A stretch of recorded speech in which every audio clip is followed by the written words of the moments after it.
everyone, my name is Elliot Loven for Europlacer in the UK, and I'm here at the Southern Manufacturing Exhibition at the Farnborough Airfield 2025. We're here all week this week, from the 4th here on the Tuesday all the way through to the Thursday afternoon on the 6th, and again we're at stand E80. So in terms of equipment that we have here on the stand, we brought with us two of our core products, and focusing firstly on the EN1, which is the newly updated INEO series pick and place machine, focused primarily on MPI, low to medium volume, very high mix PCBA.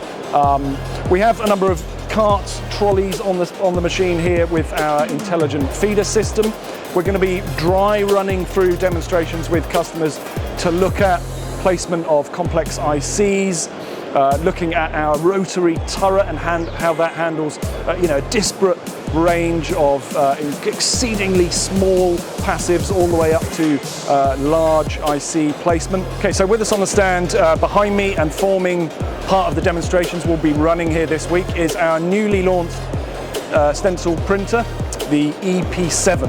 Now the EP7 has been a bit of a milestone product launch for Europlacer in the fact that we have had a completely ground up redesign of the software.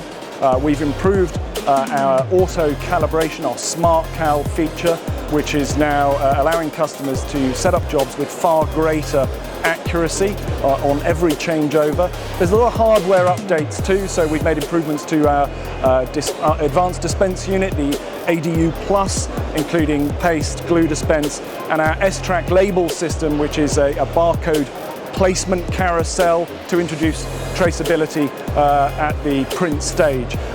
Various other hardware improvements as well, including updates to our under stencil cleaner, and the team and I will be ready to walk you through the rest of them this week.